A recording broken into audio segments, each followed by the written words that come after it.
Hello, hello. This is your DJ, radio host Mo.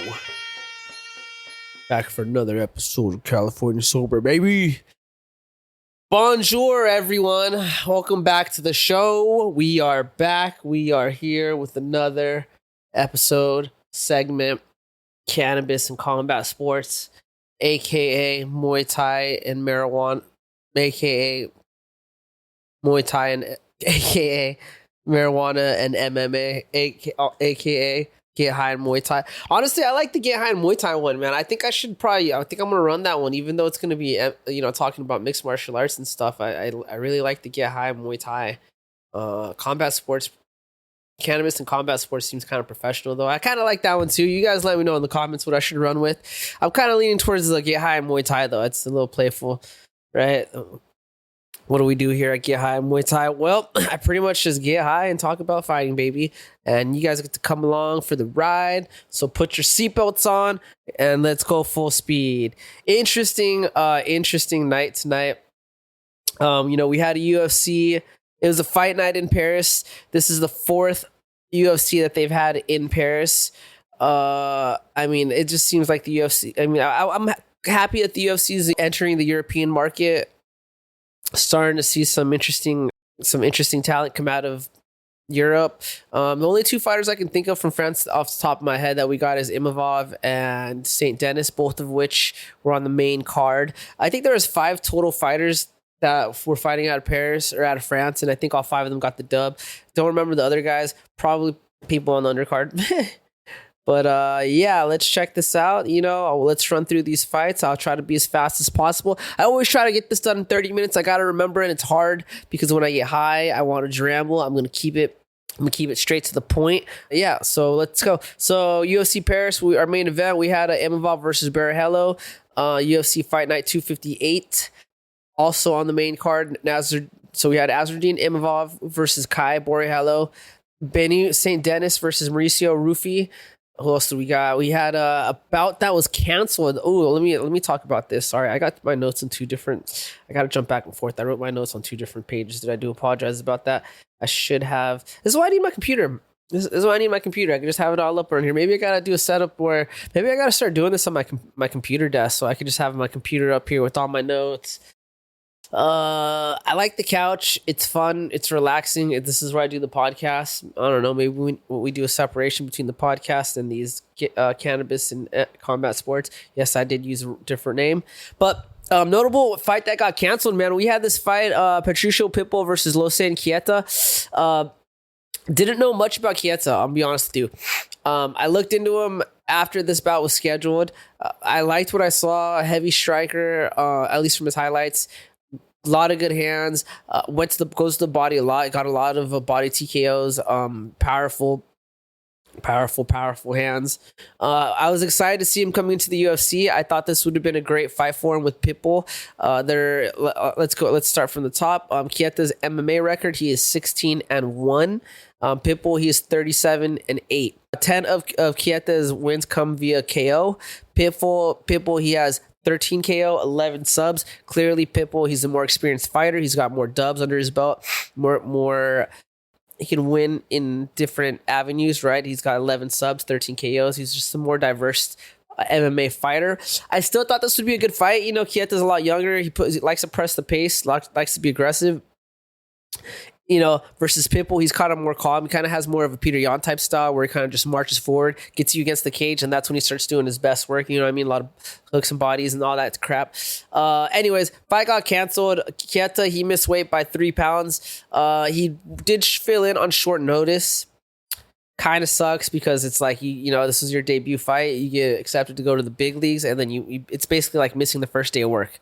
Rumor has it he got cut. I'm not sure if that's confirmed, but I've heard from multiple sources that he got cut, so I'm gonna slide with that. But I hope they give him another opportunity. It kind of just sucks.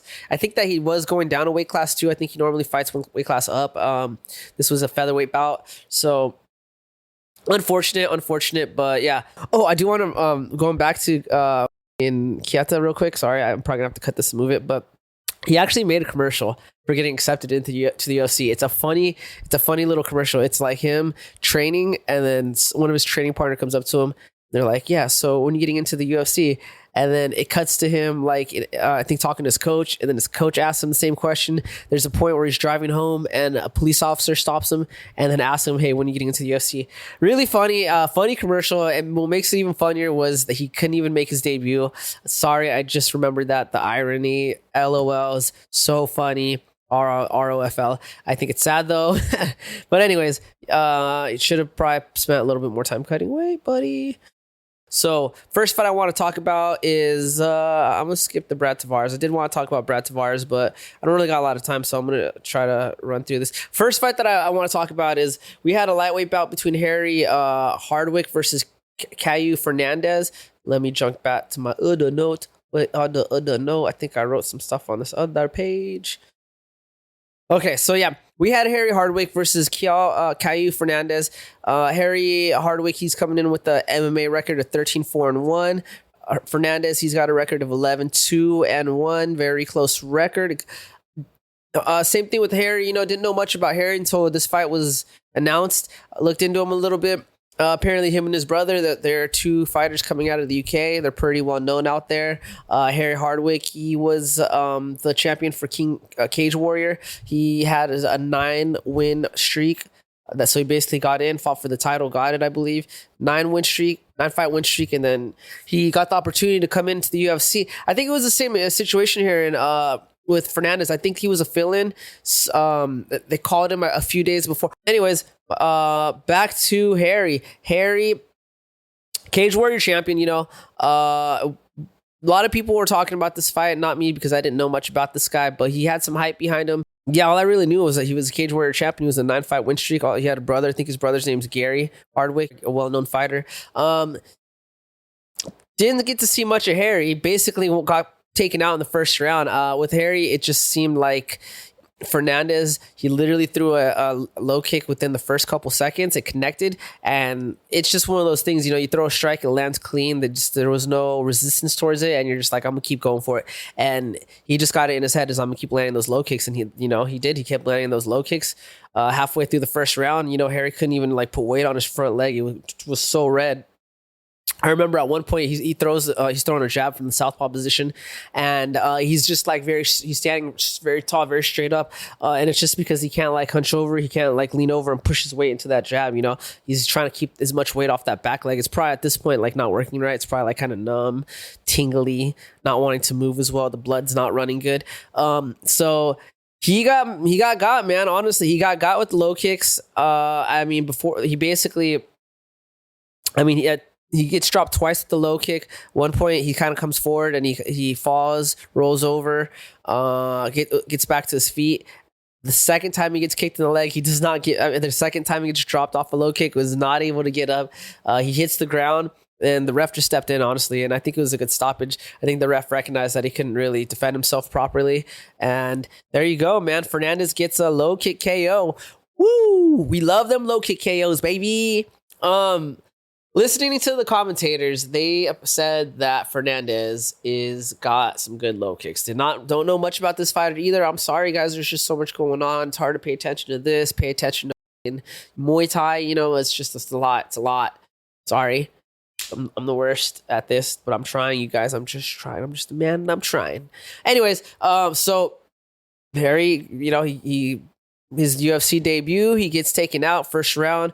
Doesn't look too good for the Hardwick brothers, but we'll see. Hopefully they give him another chance. Maybe give him a little bit more time to prepare.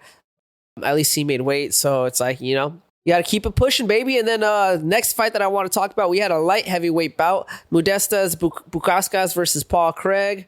Bukauskas, he's got a 19-6 record, 11 by KO. Paul Craig, 17-10-1, 13 by sub. Classic story. Striker versus grappler. We like the striker, but we like Paul Craig because he's American, baby, and we support America. Even if he's a grappler, we freaking support him. I got nothing against grappling, guys. I'm sorry. I got nothing against grappling. I like it. I respect it as a sport. I learned a little bit of it, and I want to continue learning it. However, something about the striking, my guy. I just like it. I love it. Let's keep it going. But anyways, try to keep this short. Try to keep this under 30 minutes. Let me speed run through this. Bukauskas. Honestly, bro, he looked good, bro. He was able to get Paul Craig out in the first round. Paul Craig didn't look. He just when he came in, dude. And this is the thing, dude. He came in and he was in like the bladed stance.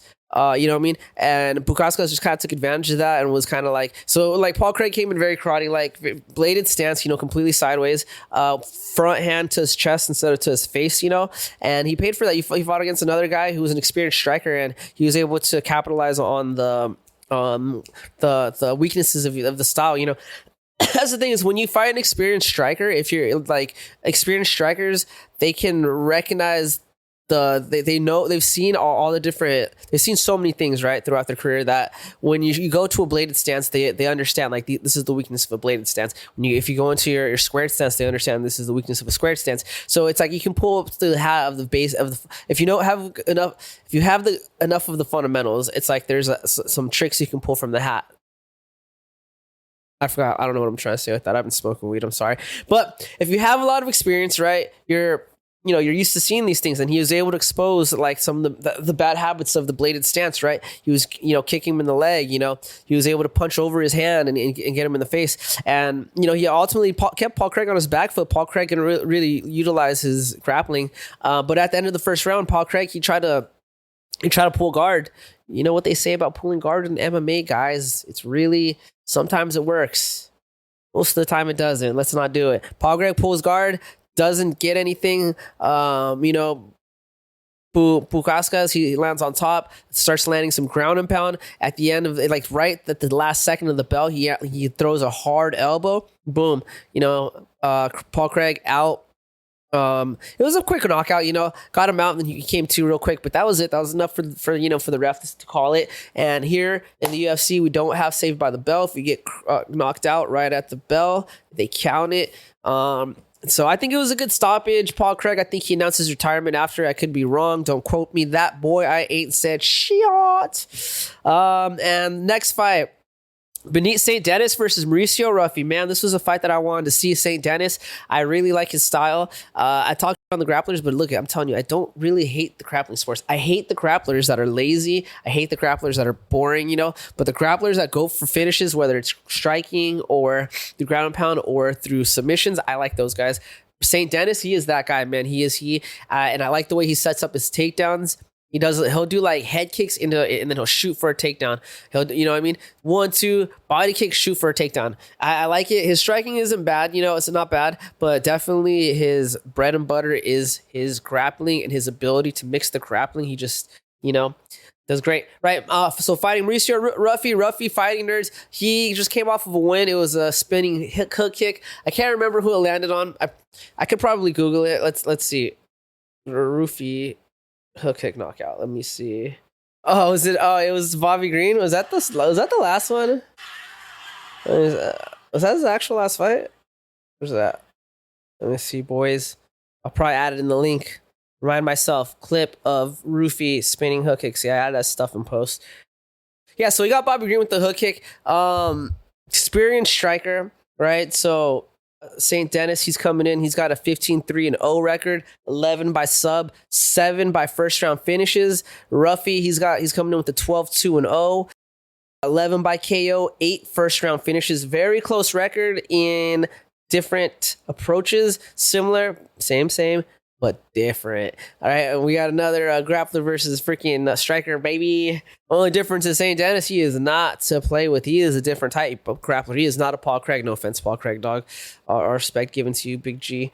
Anyways, interesting fight. This fight went to the 4th round, I think, or the 5th round, I believe. Second round. Was it really only the second round? Oh, wow, it only went to the second round. That's crazy. Yeah, so I don't even think it was a 5-rounder anyways. Why did I say 5 rounds? But yeah, I got to the second round. Interesting fight. I enjoyed watching it. It really looked like St. Denis. He just was more comfortable. Ruffy just was not able to establish his presence, not able to establish his dominance. St. Denis, man, he has that style where he just charges forward, bro. He just mauls you, charges forward with strikes, and then he'll try to take you down as soon as you have your hands up. My hat's off to Ruffy. It looked like he trained a lot of his grappling defense. There's a lot of times where St. Denis had double underhooks and Ruffy was able to fight it off or fight getting taken down. But I mean, eventually he would get taken down. And honestly, St. Denis, dude, I'm telling you, he would throw a head kick and go straight into shoot into a takedown. And, you know, Ruffy just didn't have an answer for it. There was times where he was able to reverse it. You know, I think once in the first round, he was able to reverse. And I think at the beginning of the second round, at some point, he's able to reverse. But that's the thing is, like, you know, Ruffy would reverse the position and get on top of St. Denis, but he really didn't do much with it. He would, both times, he just stood him up. I think maybe he should have tried to capitalize on it. But, dude, yeah, he on the striking, I think he landed some good knees and a couple good strikes. But, I mean, that fight was all Denis, baby. It was all St. Denis for sure. But yeah, in the second round, you know, at the beginning of the second round, the Ruffy tried to like open up more. I remember he did like a flying knee. It actually landed on St. Denis pretty hard. I guess not hard enough to knock him out. But St. Denis eats it and then lands a good body kick to Ruffy, bro. I remember it sounded hard as fuck, sounded like he wanted to fold him. But he lands a good body kick, and then at some point they clench up. St. Denis ends up getting a hip toss, lands on Ruffy's back, lands some ground and pound, and then he eventually slides in a rear naked. And it's on the chin, but he's pulling hard, and you know Ruffy just taps. He taps that in the second round. Winner is St. Denis, baby. Go St. Denis. Ruffy, I wanted to see him win. Me and Ruffy, we share similar first names. I will not be telling you my first name. I do not know you people like that. You are freaking strangers. You know me as Mo. You call me as Mo, dude. But my real government name, it's similar to Ruffy's first name, Mauricio. Not exactly, but it's similar, bro. And so, you know, I see my G up there. You landing some hook kicks. We got a similar name. I'm like, bro, let's go. You know, he took the L, but that's fine. St. Denis, though, we're a fan of St. Denis. Love to see more of him. Maybe he's got the answer for these Dagestanis. Let's see him go up against freaking some Dagestani. And yeah, let's see, dude. France versus freaking Russia. Let's go, dude. When was the last time France fought Russia? I don't know my freaking history like that. Someone in the comments tell me, and we'll have another war like that. JK. Yeah. So main event, bro. Main event. We had Imavov versus Borralho. Dude, I gotta get these. I gotta get these pronunciations. Like, honestly, I'm supposed to be a professional. I can't even freaking announce these fools' names though. Am I a professional, dude? I don't think I'm a professional. All right, let's hear it, YouTube. Educate me on how to say Caio, Borralho, Borralho, Caio Borralho, Caio B, Borralho, Caio Borralho. Yeah, dude, I'm not even gonna be able to remember to say that. Anyway, starting over. And our main event. This is a middleweight bout against Nassourdine Imavov versus Caio Borralho. Cannot pronounce that right. I know I didn't get that right, but anyways, Imavov, he's coming in with the 17-4 record. Borralho coming in with the 17-2. Had some more notes about Imavov. I want to pull up because damn, dude, what the heck's going on with my dude? Oh no, my notes are gone.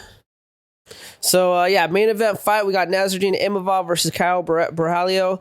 Imavov, he's a French-born native. I mean, he hasn't fought in a little bit. I think he was supposed to fight at UFC 319. It was going to be on the undercard. He turned it down. He wanted to be a headliner. Here he is, Fight Night Paris. I think it was a good call for him. He got a good. I don't remember who was supposed to fight, but. This is a good, it was a good fight, and he was riding a 4-fight win streak. That included a KO off of Israel Adesanya. I actually forgot about that till they started bringing that up. But yeah, he caught Israel Adesanya, bro. He got him, dude. He knocked him out. I believe it was with like some type of punch. I don't remember if it was like a hook or a cross or something, but I mean, this guy's got some gnarly hands, and I kind of forgot about this guy, Imavov. I remembered he was good, bro. He was on a crazy win streak, but I just haven't seen him much, and there's just so much going on. Caio Borralho, man, he's coming in at a 7-fight win streak. His last one of his top fight, or I guess one of his most notable wins was against Jared Cannonier. we had Imavov versus Borralho, man. Imavov, like I said, 17-4 record. Borralho 17-2, very close record. Borralho, he's like on they said that he was on a 17 fight win streak. I don't know if that's true though. I gotta look into that. I don't know if they meant MMA or I mean in the UFC or whatever, just in the UFC. Anyways, right when the fight started, bro, Imavov took to the center of the ring, bro. He just pushing Borralho back, man. This was like, okay, so there's two fighters that fought, right? So first was Ruffy, and then the next was Borralho, man. Ruffy was kind of seen more as a striker. I mean, he's got good grappling and stuff, but I expected him to win off of his striking. And in this fight with Borralho, it's kind of the opposite. I was expecting him to kind of take down Imavov, and I didn't think he could beat him in the striking, man. Imavov was just too good boxing, dude. I expected this fight to be different. I expected Borralho to be able to get him and take him down, right? Saying that, saying that, I saw no takedowns from Borralho. He attempted like two of them, but Imavov was able to just shake him off, dude. And Imavov's hands were gnarly, dude. This dude was throwing crispy combinations. Like, one thing that I did notice, too, that I want to note was the stance, right? And what am I doing? I haven't smoked a joint yet, dude. Maybe it's good that I haven't smoked because I'd be losing my train of thought more. But, you know what the F is up, right? Pause. Damn, cider's dead. The sign, boys. Imavov's hands, man, crispy. But one thing I noticed about Imavov was he does a lot of the long guard, right? He likes to keep that front hand out, right? Second hand glued to his face. Borralho, he's more of like keeps his hands low, dude. Like he likes to keep his hand close, right? He's kind of like almost shut up all the time, ready to kind of like block. I get it when you're here, it's easier to go here. But the problem with just constantly keeping your hands in is it's now allowing your opponent to get closer to you, right? It's like you have your space, right? Your space is like, this is the end of my punch. This is where you can't get past. I don't want you getting close to the end of my punch, right? I'm trying to keep you on that side, right? That's your circle. When you bring your hands in, the end of your punch is still the end of your punch, right? But now your opponent is able to push where the end of his punch is a little bit closer because he's able to get his hand closer to you, right? So one thing that I noticed was as Imavov was finding his range and keeping that hand out, he was getting a lot closer to Borralho than Borralho could get to him. And I think that was a mistake on Borralho, and I think that's something that they didn't catch on at all in the fight. I don't think his corner mentioned it. But Imavov, because Imavov is a better striker. He's faster and he's more precise, right? So he just needs to, and he's calm, right? He'll wait. He's just waiting until you get to where he can touch you, and then he's going to throw a 3 to 4 hitter, and a few of those are going to land. Maybe all of them might land. It's not going to be just one landing. It's going to be 2, 3, even the fourth might land, right? When you're just showed up right here, you're just inviting those long combinations. And I think Borralho, had he kind of started keeping his front hand out, right, and just not allowing Imavov's front hand to go past his front hand, just keep sliding out, keep pushing it away. I think that would have been doing a lot better for his defense than keeping his hands up here. I get it. You're both out here now and you feel more exposed because things are open. But as long as you keep his hand at your hand's distance and you keep using your footwork to step out, back, step to the side as he continues coming forward, I think that's a good defense. And then you start here. And once he passes that space, then you go here. This is your next your next checkpoint for safety, right? Here, it's just like jits, right? And I remember in jits, one of the things my coach used to tell me is like your first line of defense when someone's in your guard is your shins, right? They make it past, your shins, your feet. I mean, your feet. I'm sorry. Your first line of defense is like your feet. If they make it past your feet, then you got your shin, your knee. That's your second line of defense, right? It's the same thing with striking. You want to keep them on the outside. You want to utilize that long guard, and once they get past it, then you want to go to your shell. Your shell, your shields, right?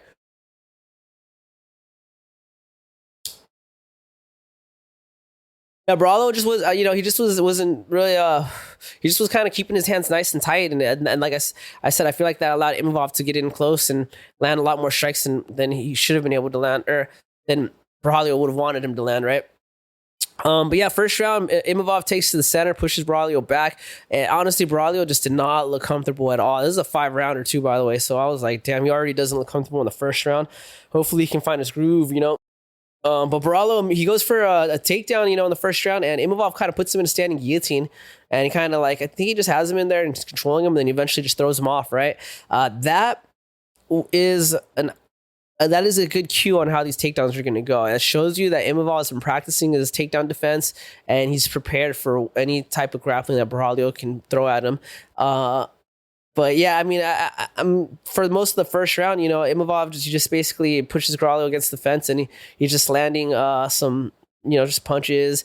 At some point, I think Borralho throws a knee at the end of the round, but whatever. It's not. That round pretty much goes to Imavov. But yeah, I mean, this fight, it seems like Imavov was a lot more comfortable, and his hands were a lot more faster and a lot more accurate, and he was patient. He would sit there and he'd wait for his opening. He wouldn't just be throwing strikes. A lot of the fight was just Borralho moving backwards, to the fence.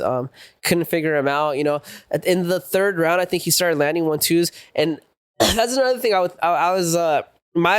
What I would have been telling him if I was in his corner, if I was corner mode, baby, let's go. My advice, I would have told him to land more low kicks, bro. Honestly, when you have a guy that wants to punch, punches that heavy, and he punches that fast. He's a faster puncher than you. He's a more technical puncher than you.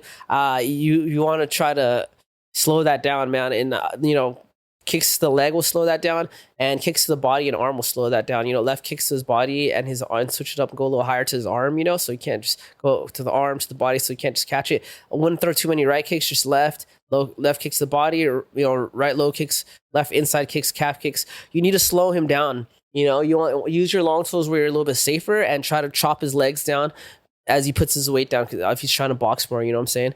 I didn't see a lot of that, and I did see him throw some low kicks, and some low kicks landed, especially in that last round. He was able to throw a lot more low kicks, and I don't know why he didn't. Maybe it's just the pressure he wasn't able to. He was kind of scared low kicking on the back foot. That does kind of get sketchy. I don't know. The other thing too is I would have probably switched up the striking. I think maybe if he would have tried to throw 1-2s and getting out, that might have benefited him, because Imavov, he was a sniper and he was quick, dude. As soon as he got into space, he would shoot off quick. If I was Borralho, get in there 1-2, dip out, then switch it up, maybe just throw a jab, dip out. Don't try to throw hooks, don't try to throw combinations. Fast, simple, and get out, dude. Move out the way before Imavov can counter, because Imavov's countering with 4 or 5 shots at a time. At some point in the second round, I remember Borralho, he throws a left body kick. Funny that I said that. And he throws a good left body kick, but then Imavov ends up doing a spinning backhand, catches him on the head, and it was a hard shot. I mean, he ate it well, but damn, that was hard. Oh, dude, yeah. And at the end of the second round, I remember Borralho, there's 2 seconds left in the round, and Borralho, he just turned around and walked towards his corner. He just looked like mentally he wasn't there, and he looked like he couldn't solve the riddle. The crowd was booing him, but yeah, he went into the third round not feeling confident, and I just think he didn't have any answers. Third round though, he looked a little bit more confident, or he looked like he was Borralho looked like he was more trying to get more comfortable and establish himself in the third round. I remember he threw a right knee and a quick combination. Yeah, I think I can't remember in the beginning, he kind of threw a right knee. I think for a boxer, you do want to, the knees to the body do help, if you're not as quick with the hands. The problem with Imavov is he's got fast hand speed, so it's like you're going for that knee, and you better have that face protected, or you better go from the knee into a clench, because Imavov, he ate that knee and then he just threw a combination back. So maybe only to throw the left. I mean, he is southpaw, so I think was he in southpaw? I think he is a southpaw fighter. Yeah, I mean, I would go to orthodox and then throwing that left knee off a switch, and trying to come closer. It's just you want to be mindful of the combinations coming, the hand combinations, the hand counters. That third round, it was mostly Imavov still. I think, like I said, Borralho, he just was having a hard time dealing with the speed, the power, and the precision. I think when you have a striker like that, like I said, you want to attack the legs to slow him down. Try to use your fastest and safest attacks, a good 1-2, dipping out, keeping your hands up, and changing your rhythm, man. That's one thing. I think Borralho, there was moments where he would land a jab because it would be a little bit offbeat to how he was doing it. I remember he would charge forward and he would throw some strikes, and Imavov would defend or slide out the way, and maybe do a counter or two, and that would be the end of the exchange, right? But then there's a few times, I know it happened once in the third round, but there's a few times where Borralho would come in, throw his combinations, right? He would get countered, and before he would back off, he would throw a jab, just a random jab, and it would catch Imavov, because he was expecting Borralho to retreat now, because that's basically how the rhythm was going. It was like a clash, boom, boom, and then a separation. And so changing that rhythm up and having the clash, the boom boom, and then another boom real quick before the separation. I think if he kept adding that would have kind of messed with Imavov's like ability to counter. You know what I mean? Throwing stuff just off rhythm. That's a hard thing to train, dude. Those are when you see people that can do that. That's very impressive. Those are your strikers that understand striking on a greater level than just the fundamentals. It's like they're looking like. Everyone's got a rhythm, dude. And that's why Thai music's got that music, right? Everyone's got a rhythm. So being able to trick your brain into coming up with a different rhythm in the moment too, while you're getting hit, it's a hard thing to do, but it's cool when you do it, and everyone should practice it. Yeah, fourth round, Imavov was just hunting, bro. Just staying in Borralho's face, landing good body shot. In the fourth round, that's when Borralho started landing like calf kicks, a little bit more calf kicks, and I feel like I said earlier, you should have gone for the low kicks. And I was saying that before I even saw the fight, That fight was pretty much all Imavov, dude. And all of my friends were like, a lot of my friends were saying Imavov was going to run through Borralho. I thought Borralho was going to do better, honestly. I mean, but yeah, after that fight with Adesanya, I was like, this fool's got some good ass hands. This is going to be a tough fight. But, Borralho, he was cool, and he showed up. He didn't get many takedowns. I think he attempted like a few foot sweeps and couldn't get them. He just couldn't get into his zone, man. I mean, Imavov is just that dude. He melts people, but he melts people with his hands, man. He's got like that Dagestanian style, but with boxing. You know what I mean? I don't know what to call that. But Imavov, I think he's French though. But anyways, you get what I'm saying. I'm just high. I'm just rambling. Yeah, Imavov, he's the champ now, or he's not the champ. I'm sorry, he gets the dub. We'll see who he fights next. Should he get a shot at the champ? I think, yeah. I mean, I don't know. I think he should do it. Like, I mean, who else is he gonna fight? I mean, let me see. Let's see. We got the rankings for the middleweight. So, the UFC rankings. So, yeah, Imavov. I mean, he was the number 2. Duplessis is the number 1. Still interesting. And then you got, obviously Kazma, he just got the belt. Do we have Imavov fight Duplessis before Kazma? I don't think so. I don't think we need to see it. I mean, sure we can, but I mean, okay, dude, look, if Kazma needs some time off, I guess give Imavov Duplessis. I don't need to see it though, dude. I'm down to just see Imavov fight for the belt. I think that'd be interesting. Unpause battery on one of my cameras. So that's the second time that happened, bro. I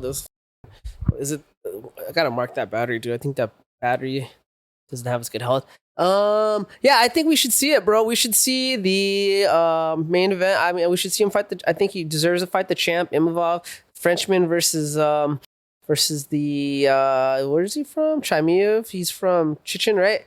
Chechnya. Let's see it. So yeah, just want to throw that out there. Maybe include some clips. I'm at it says 44 minutes now. I'm not sure how much I got to cut out, but I will leave it at that. Hold on, because I think I wrote some notes for the finisher. Also want to know, just did a podcast with the UFC veteran. You might know, you might not know, showing early signs of possibly some head trauma.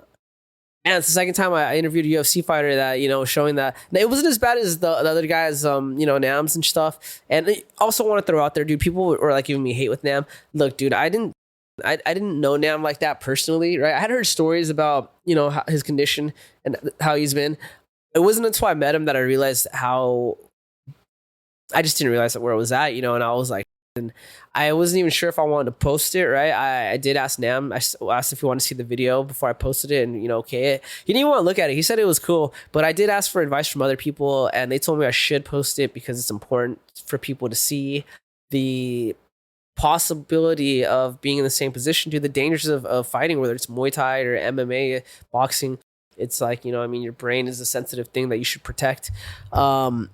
But yeah, now I got this other guy that I interviewed. It wasn't as bad, but he definitely was having a harder time with his verbalizing his thoughts, but it was a great conversation. And I think I'm gonna do the same thing. I'm gonna edit it and then I'm gonna send it to this guy. I'll ask if he's okay with it.